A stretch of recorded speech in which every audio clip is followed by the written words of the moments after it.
Esta mañana no por casualidad, sino por voluntad de Dios, pues Él es soberano en todo. Y a veces es difícil para nosotros entender, porque pues también entendemos que tenemos libre albedrío. Hago lo que se me pegue la gana. Perdón por el ejemplo, ya pido disculpas antes de decirlo, ya sería un buen signo para mejor no decirlo, ¿verdad? Pero no tengo reino, no tengo trono ni reino, ni nadie que me comprenda, pero... Ay, se la saben. Paganos. Pero ¿saben qué, hermanos? Por mucho que podamos cantar esa canción y que sea un himno para, pues, si no todos, porque dicen que no es bueno decir siempre o todos, pero para muchos latinos. Pero ¿sabes qué? Es mentira. Porque al fin se raya el disco, se apaga la radio, se va la luz y te das cuenta, en vez de, pero sigo siendo el rey, pero solo hay un rey. Y se llama Jesús. Y Él es el que venimos a celebrar esta mañana, Él es el que venimos a considerar. Hermanos, 5 respuestas ante la tumba vacía. ¿Tú cómo vas a responder? Porque de eso se trata. Si vamos a escuchar brevemente la palabra de Dios, un versículo, un pasaje, nos exige a responder. Y tal vez puedas decir tú, a mí nadie me exige nada. Guess what? Ya has respondido. Con esa actitud de cerrar tu corazón, cerrar tu mente, a hacerte el sordo, has tomado una decisión. Y ¿sabes qué? Dale gracias a Dios por esa necesidad que tienes, porque Dios te dio libre albedrío, hasta para ser necio. Y nos rascamos la cabeza, porque aún en nuestra necedad y rebeldía es una muestra del amor de Dios por ti. Pero si a Dios fuera amor, ¿por qué no arregla todas las cosas? Ok, entonces que Dios mejor nos haga robots y nos obligue a hacer lo que... Entonces, ¿qué voluntad hay? Como cuando a ti te obligaron, pídele perdón a tu hermana porque le jalaste las trenzas. O solo yo. Sorry, Sally. Nomás digo, ¿ok? Aunque después me tuvo que pedir perdón porque le echó a mi mamá, a mí me echó la culpa que me comí su burrito y no me lo comí. Ella se lo comió. Pero por alguna razón le creyeron. En fin, ¿cómo vas a responder? Hay que responder a todo. Hermano, la tumba está vacía. Y la palabra describe principalmente en los evangelios durante esa mañana, el primer domingo de Pascua. Juan, Mateo, Marcos, Lucas. Estos relatos detallan cómo unas mujeres descubren que la piedra ha sido movida y unos ángeles anuncian que Jesús ya no está allí y que haber resucitado, tal como les había dicho, no está aquí. Resucitó, tal como les dije. Por lo tanto, hermanos, no se nos hace muy extraño, porque tú de niño o tú de papá no has escuchado ¿cuántas veces tengo que decirte? O tú le has dicho otra vez, ya te dije. Hasta el ángel viene. Él se los dijo. Piensa por un momento, ¿qué te ha dicho el Señor a ti? Rápido así, ¿de qué manera has tenido un encuentro, una sensación, un algo donde crees que Dios te está hablando o te ha hablado en el pasado? Sé que sí.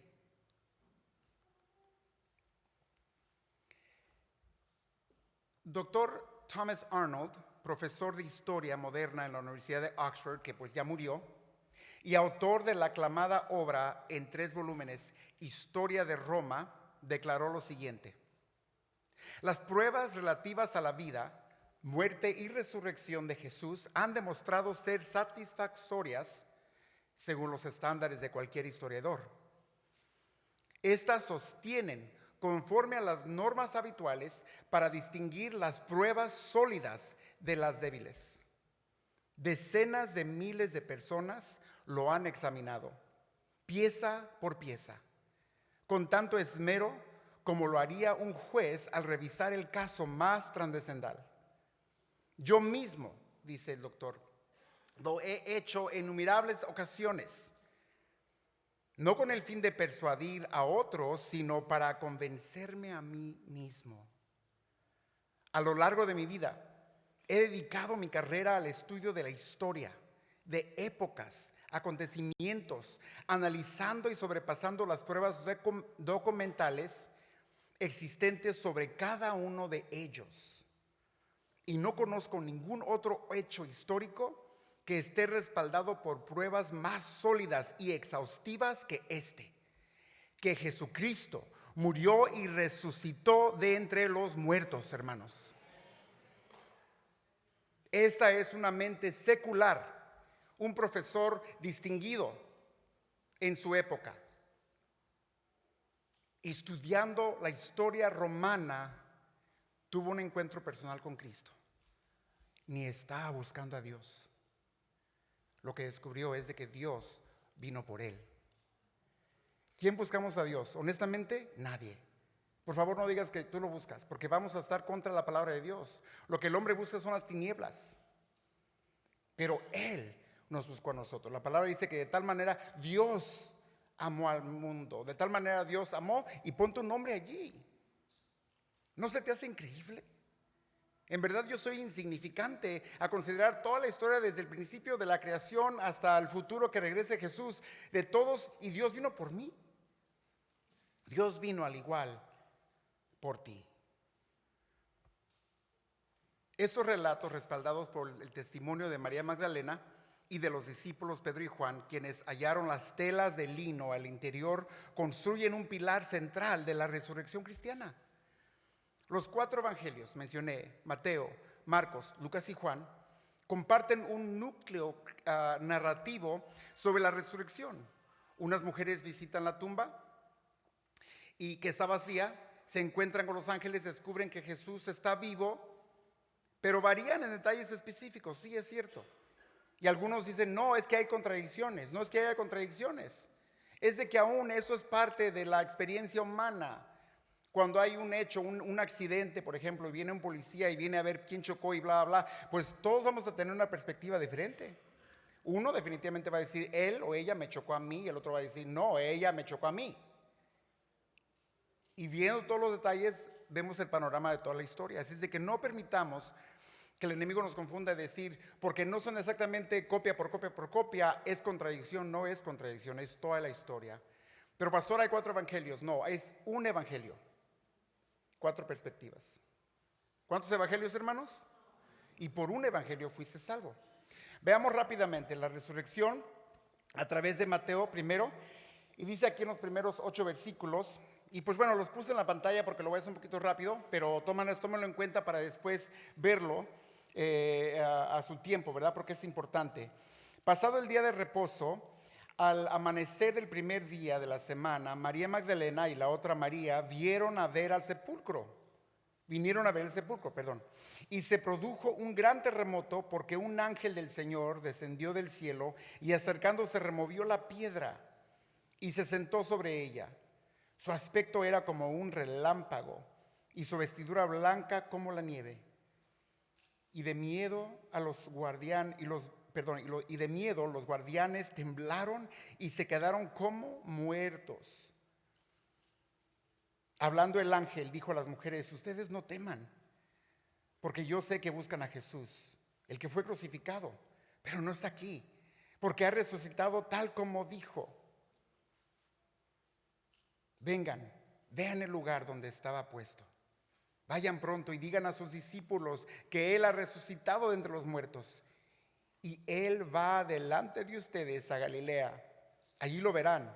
Miren, se los he dicho. Ellas, alejándose a toda prisa del sepulcro, con temor y gran gozo, corrieron a dar las noticias a los discípulos. Ahora vamos al Evangelio de Lucas.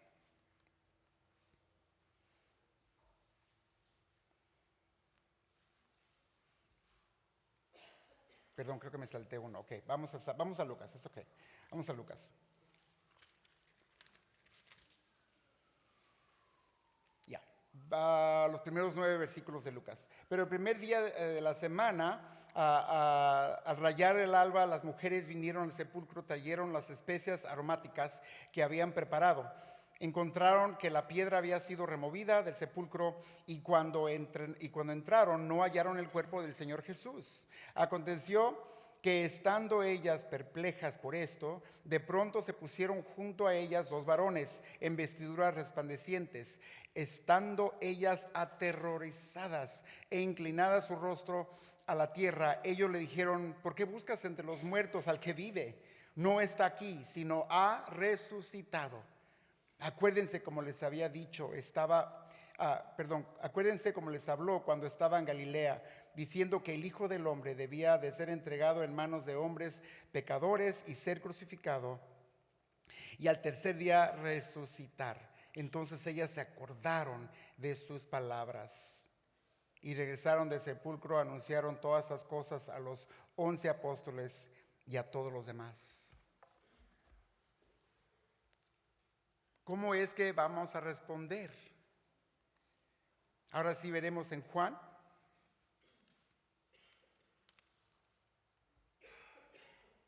Y los versículos 1 al 7. El primer día de la semana, María Magdalena fue temprano al sepulcro, cuando todavía estaba oscuro, y vio que la piedra ya había sido quitada del sepulcro. Entonces corrió y fue a donde estaba Simón y Pedro y otros discípulos a quien Jesús amaba, y les dijo: se han llevado al Señor del sepulcro y no sabemos dónde lo han puesto. Salieron pues Pedro y el otro discípulo y fueron hacia el sepulcro. Los dos corrían juntos, pero el otro discípulo corrió más fuerte, más rápido. Dice, más aprisa que Pedro, llegó primero al sepulcro, e inclinándose para mirar dentro, vio las envolturas de lino puestas allí, pero no entró. Entonces llegó también Simón Pedro tras de él, entró al sepulcro y vio las envolturas de lino puestas allí, y el sudario que había estado sobre la cabeza de Jesús, no puesto con las envolturas de lino, sino enrollado en un lugar aparte. Se me hace increíble cómo hay terremoto, hay ángel y hay estruendo, hay mucha emoción, hay caos. Pero ven el orden en cual Dios dejó las cosas. Ya tenía planeado a qué hora y a qué momento y quién iba a mover esa piedra. Ya tenía planeado quién y cuántos mensajeros iba a haber para recordarles lo que habían visto, lo que habían escuchado, lo que habían aprendido. Y aún para enseñarles: hey, todo está bien, relax. ¿Cuántas veces hemos estado en una situación de pánico y nuestra fe, sabiendo lo que sabemos, y de repente sale por la ventana? Pero en todo eso, hermanos, creo que sí hay esa paz que sobrepasa todo entendimiento, de la cual la palabra habla. Aún en ese caos, que lo entiendo normalmente, yo no diría que yo llegaría y, oh claro, yo me acuerdo y pues sí, todo está en orden, aquí están las sandalias, aquí está. No. También en el caos, uno, ¿qué hace con sus emociones? Uno pierde el control, pero Dios está en control. Dios trae orden a tu vida, a tu caos, pues aparte no puedes hacer nada para salvarte. Pero en el caos que le entrego a Dios, Él ordena todo y trae salvación a mi alma y a la tuya también. Entonces, rápidamente, unas similitudes entre los relatos de la resurrección. ¿Cuál debe ser el enfoque? No las supuestas diferencias. Pero lo importante es que la tumba está vacía. ¿Di eso? La tumba está vacía. Eso es clave que tú recuerdes. ¿Cuál es el enfoque? Los 4 evangelios afirman esto, que la tumba estaba vacía, que la piedra fue removida y fue el primer día de la semana. La segunda cosa fueron visitantes femeninas, visitantes mujeres, digamos visitantes femeninas. En todos los relatos, las mujeres, entre las cuales se incluye consistentemente María Magdalena, Son las primeras en visitar la tumba y las primeras en descubrir la resurrección. Y desde entonces nada ha cambiado. Hermanas, gracias. Tienen las pilas bien puestas. Sí, sí. Dios sabe y le da también este privilegio. Eso es por decisión de Dios. En la gran orquesta de todo esto, Dios dio ese privilegio, donde naturalmente el hombre queremos ser me, myself and I, primero. Y en verdad tenemos nuestro lugar bíblico, que somos la cabeza del hogar. Pero en verdad también reconocemos el lugar privilegiado que la mujer tiene. La mujer típicamente es más rápida a ver cosas, a discernir, mucho más a veces que varones. Y luego, claro, está el mensaje, digamos mensaje. Ese mensaje que los ángeles o figuras angélicas, porque en unos lugares dice que hubo unos varones o unos jóvenes o unos ángeles, de igual manera fueron figuras angelicales, ¿no? Uno en Mateo y en Marcos y 2 en Lucas y Juan. Y anunciaron que Jesús ha resucitado y no simplemente que ha sido trasladado. Porque pues eso es muy diferente. Trasladado significa que su cuerpo lo llevaron de aquí hacia otro lugar. Y que en muchos han tratado de alegar que eso ocurrió, que se robaron el cuerpo de Jesús. Y que todo esto es simplemente una gran mentira, algo que se inventó por esta gente fanática. Y pues es imposible. Porque imagínense que una mentira sobreviva más de 2000 años y que una mentira transforme vidas. Y finalmente las apariciones, los encuentros. Jesús se aparece primero a las mujeres y luego a los discípulos, confirmando así su resurrección física y tangible. Recuerden, tal como se los había dicho. Vuelvo a preguntarte, ¿qué te ha dicho el Señor a ti antes? A través del Espíritu Santo, ¿cómo has, si te pones a pensar y te retas y te relajas un poquito, Señor, en verdad me has tratado de hablar o me has hablado? En verdad te he escuchado, en verdad rápido he sido para cuando pensé que eras tú, no lo negué rápidamente. Pero es increíble que al resucitar, en esta aparición y en esos mensajes y la instrucción a las mujeres y la tumba vacía, recuerden que ya se nos había dicho. Bueno, entonces de las 5 maneras que podemos responder, analicemos brevemente que las mujeres en la tumba responden con temor, pero con gozo. Y dices tú, ¿se puede tener las dos al mismo tiempo? Hemos hablado antes de la diferencia entre gozo y la felicidad. La felicidad tal vez depende de cualquier momento. Me dan un regalo sorpresa, estoy contento. Pagué la renta, pagué la luz, comí, estoy contento. Y luego, tuve unos gastos no esperados y me falta para la renta. ¿Qué pasó con la felicidad? Out the window. Se me fue. O naturalmente, si ocurre algo que trastorna mi mundo, ¿cómo va a haber gozo en eso? Pero les digo, el gozo viene de lo que, a pesar de su susto, que era natural, tuvieron una experiencia sobrenatural, a pesar de su asombro y de su susto, a pesar de su temor, guess what? Algo les decía, espérame, creo que esto es bueno. Creo que esto es bueno. Y veamos así que Dios, y solamente Dios, puede traer algo bueno de una tragedia en mi vida y la tuya. Que su líder, que su Señor lo hayan matado, sí es una tragedia. Pero algo les decía en verdad y el ángel les recordó, acuérdate lo que les dijo. Por eso para nosotros es esencial recordar la palabra de Dios. Pero ¿qué haríamos nosotros con estas pruebas? Los personajes que pues aquí figuran este relato de la resurrección, pues están aquí donde podemos ver las maneras de contestar. El temor no era de terror, era de estar, no era de terror de estar en peligro, sino más bien de asombro.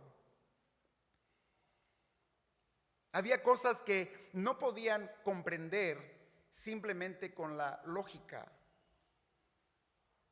Algo magnífico acababa de suceder. La tumba estaba vacía y exige una respuesta.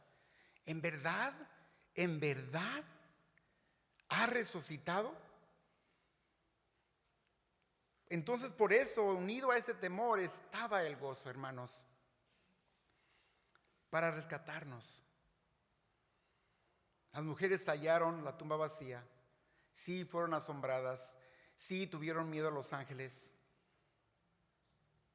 Pero sabían que Jesús no les haría mal. Que Jesús solo les había amado y solo les hacía el bien. Por lo tanto, tenía que haber algo bueno entre esto que estaba ocurriendo. La razón del gozo de esas mujeres era la resurrección. ¿Qué significa para ti entonces y para mí que dentro de los asombros y las cosas fuertes de nuestra vida recordemos, ¿sabes qué? Hay tanto que no entiendo, errores que cometí, errores que otras personas he lastimado, me han lastimado, cosas que no son justas, pero hay esperanza si confío en Dios y veo la perspectiva no del momento, sino a la larga. También los sumos sacerdotes, ellos tuvieron una respuesta, ellos tuvieron una reacción, pero ellos cierran los ojos ante la evidencia. Literal, mira, y ellos no veo nada. ¿Tercos? Y sería fácil para nosotros criticar a los sumos sacerdotes, porque en lugar de buscar la verdad, ellos le pagan a los guardianes para que vean la maña, ¿no? Pagan a los guardianes para que mientan sobre lo que realmente sucedió en la tumba.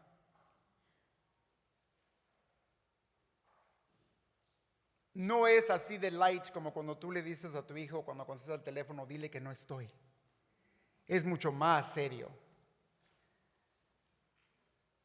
Porque el hecho es de que Jesús prueba a quien dice que es, y la necedad y dureza de sus corazones hacen la maldad muy deliberadamente. Ellos representan a aquellas personas que en secreto saben, o a lo menos sospechan, que Jesús era quien él dijo que era.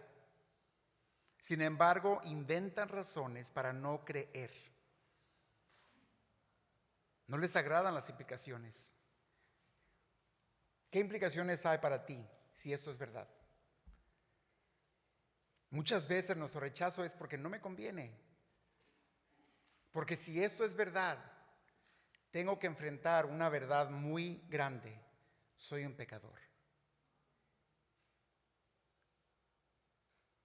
Entonces, pensemos, ¿no conviene mejor decir, mentiras, contradicciones, son puras, pura gente fanática?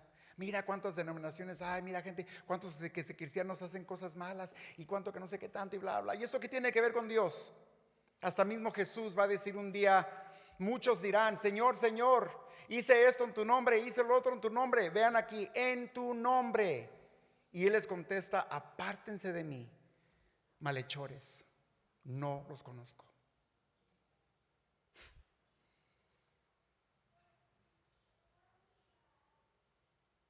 Pero somos rápidos para querer lavarnos las manos por el mal ejemplo y la maldad, los evildoers que dice Jesús. El mismo Jesús les llama. ¿Es que a poco creemos que vamos a engañar a Jesús? Si algún día tienes un encuentro con Jesús y esa va a ser tu excusa, hermano, hermana, amigo, amiga, ¿en verdad tú piensas que Jesús va a decir, ¿qué? ¿Cómo? ¿Quién? ¿Cuándo? Dime quién. Ahorita mismo. No, créeme que no le vas a dar noticias al creador del mundo. Él es omnisciente, Él es omnipresente. ¿Y tú te crees ofendido por la gente hipócrita? No pretendamos que somos más ofendidos que Dios mismo, porque nuestra ofensa lo llevó a la cruz, a ser torturado. Mas aún así en la cruz Él dijo: Padre, perdónalos que no saben lo que hacen. Ni tú ni yo tenemos la capacidad para perdonar a gente así.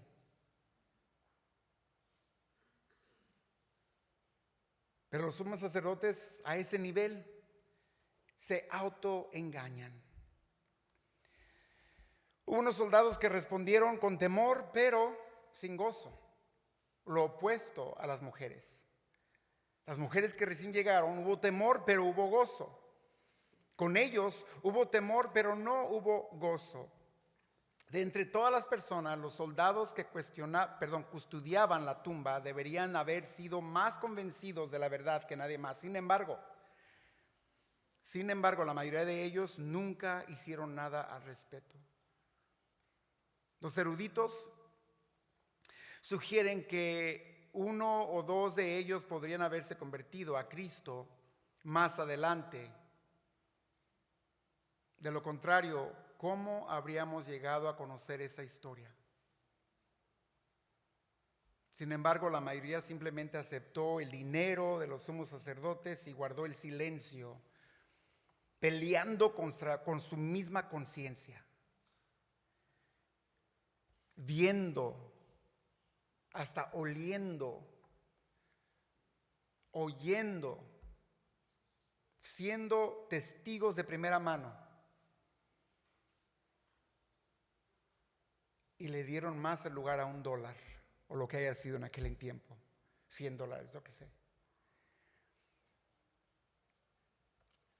¿Se ignora esta pregunta?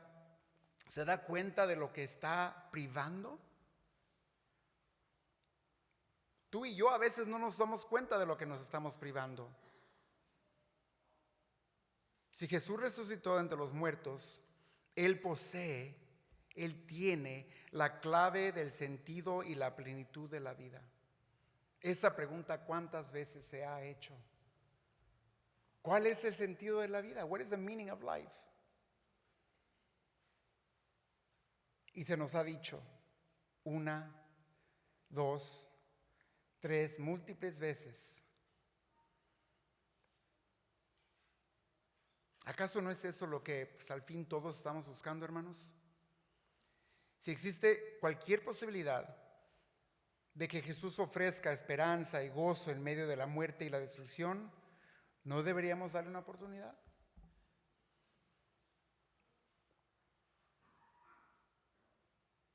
Me acuerdo de un funeral. Todos son terribles, todos son tristes. Armida tal vez se acuerde de una mamá con un niño chiquito que tenía cáncer. Y no me acuerdo quién, pero una de ustedes, hermanas, dijo que sí podíamos ir a orar por ella. Y fuimos y oramos. Y el niñito murió en sus brazos, en su casa. Y la mamá puso su fe en Cristo. Pues, ¿qué más le quedaba? ¿Qué otra explicación? Para que un bebé chiquito, hermanos, es terrible. No sé si les ha tocado estar, el ataúd es chiquito. No tiene sentido. Porque lo que nosotros hacemos, podemos resignarnos en que es justo. Ya vivió una larga vida. Y es un ataúd tamaño adulto. Y nos resignamos. Pero ¿qué resignación puede tener una mamá? Y hace la pregunta, ¿por qué? Y a veces, en parte no nomás como pastor, sino simplemente como un creyente en Dios, me tengo que resignar yo en decir, no sé por qué tu bebé. Pero ¿qué es lo que sí sé? ¿Qué es lo que sí recuerdo? Que en esta vida no vamos a encontrar sentido aparte de Jesús. Y la esperanza de que algún día ella será reunida con su bebé. Y con el tiempo, conforme vaya creciendo en su fe, aún, imagínense esto, me atrevo a decir que su anhelo sea reunión con Jesús primero y segundo con su bebé. Pero si aquí hay una mamá que ha perdido un hijo, un papá que ha perdido un hijo, perdón, no me puedo ni imaginar. Pero lo que los va a sostener es que su anhelo sea para Jesús primero. Estar en casa con su Creador, sabiendo que su hijo, hija, está en presencia del Señor. Y eso será simplemente una bendición más. Porque los que estamos en Cristo tenemos esa promesa. Los discípulos que adoraron a través de sus dudas. Sí, hermanos, los creyentes dudamos aún. No eres un buen creyente si dudas. Eres el creyente perfecto si dudas. Porque la fe no es la ausencia de la duda, hermanos. Es aceptar aquello que no puedes comprender basándote en aquello que sí puedes comprender.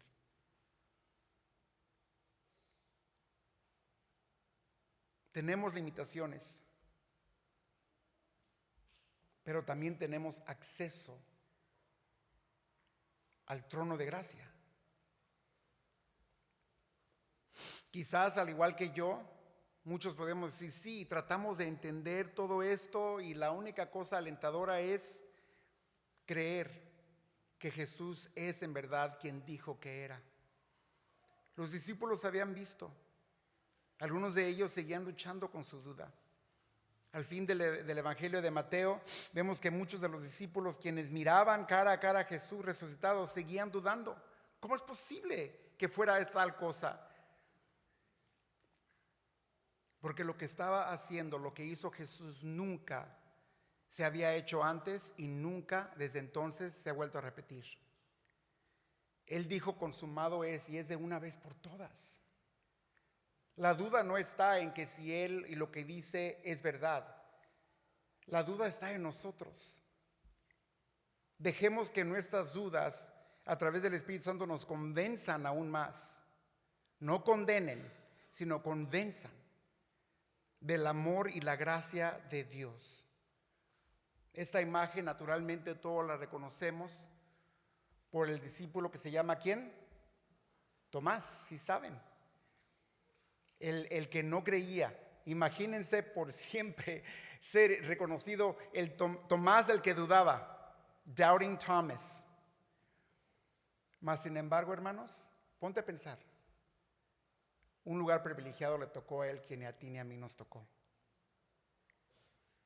Él vio por invitación de Jesús y lo tocó por invitación a Jesús. Él vio, escuchó y tocó al Jesús resucitado. Ahora nosotros tenemos fe no por vista, caminamos no por vista, sino por fe. Así es que no entremos en pánico si tu duda es continua o constante. La fe y la duda pueden ir bastante mano a mano. La fe no es la ausencia de la duda, es aceptar aquello que no puedes comprender basándote en aquello que sí puedes comprender. Dios nos dio su palabra para instruirnos, para que sepamos finalmente nosotros que hemos recibido la gran comisión. Hermanos, nosotros los que ya estamos en Cristo estamos muy lejos de los sucesos, más de 2000 años. Y por el poder de Dios, por obra del Espíritu Santo, si esa supuesta mentira ha convencido a muchos. Y por eso estamos aquí reunidos esta mañana. Jesús se acercó y les dijo: toda la autoridad me ha sido dada en el cielo y por la tierra. Por tanto, vayan, hagan discípulos de todas las naciones, bautizándolos en el nombre del Padre y del Hijo y del Espíritu Santo, enseñándoles a obedecer todo lo que les he mandado. Y recuerden, yo estoy con ustedes siempre hasta el fin de los tiempos. ¿Crees eso? Dios está con nosotros aquí esta mañana. Y en lo que termino este punto, vamos a hacer exactamente lo que Jesús mandó hacer. Tenemos 3 candidatos que este día se van a bautizar. Por favor, pasen. El grupo de alabanza y el coro, por favor, pase.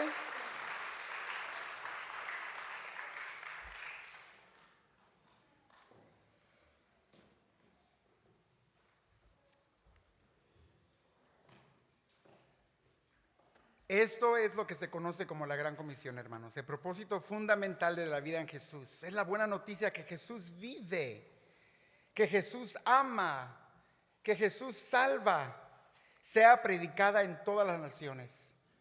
¿Lo crees? ¿Lo has compartido con otros? En Mateo 28:10, vuelvo a repetir, Jesús les dijo a María y que iría a Galilea para encontrarse con sus discípulos. Esa ubicación no fue casualidad. Para los judíos, Galilea simbolizaba el mundo entero. A lo largo del Evangelio de Mateo, el hecho de que Jesús se dirigía a Galilea es siempre sinónimo de su acercamiento a los gentiles. ¿Y quiénes son los gentiles? Los no judíos. No pases por alto, por favor. Tan pronto como Jesús resucita de entre los muertos, desea dirigirse directamente a ti, a mí. Pues es la razón por la cual Él vino a la tierra. Ese es su enfoque principal. Tú, yo, estuvimos a su vista mientras Él salía de sepulcro. Imagínate, ya tú estabas a su vista. Es difícil comprenderlo. Incluso antes de que los discípulos tuvieran la mínima idea, Él ya los tenía también en mente. Y ahora, como su pueblo redimido, compartimos nosotros su misión. Jesús sigue yendo a Galilea, entre comillas, y llamándonos a seguirlo. Si Jesús realmente resucitó de entre los muertos, si es quien dijo ser, entonces debemos ir con Él. Pues su petición es simple: ven y sígueme. Asumiendo el riesgo hasta los confines de la tierra, sabiendo que Él estará con nosotros hasta el fin de los tiempos. Entonces ahora esas personas van a compartir brevemente su testimonio. Los bautismos tienen que ver con la salvación que ya hemos recibido. No se están bautizando para ser salvos, se están bautizando porque ya son salvos. Si tú aún no te has bautizado, te animo a preguntar. Ofrecemos una clase, no porque la Biblia diga que tienes que tener una clase, si es porque hablando de lo que comprendemos y no lo que no comprendemos, es a través de la palabra de Dios que vamos a comprender y entender por qué el bautismo, qué es lo que es. ¿Por qué nos bautizamos como adultos? ¿Por qué cada persona determina cuando gusta, cuando quiere bautizarse? La Biblia tiene respuesta y por eso damos la clase. Aun si tomas la clase y te sientes no listo para bautizarse, no tienes que hacerlo. Entonces, aunque para este día ya es tarde para el día de hoy, a la salida, si te interesa saber más, déjale saber a uno de los sugieres. Y pueden tomar tus datos y pues te ponemos para la siguiente clase. Pero finalmente, Romanos 10, 9-10 dice: si confiesas con tu boca a Jesús por Señor y crees en tu corazón que Dios lo resucitó de entre los muertos, serás salvo. Porque con el corazón se cree para justicia y con la boca se confiesa para salvación. Oyentes, familia, amigos, la tumba está vacía. ¿Tú cómo respondes?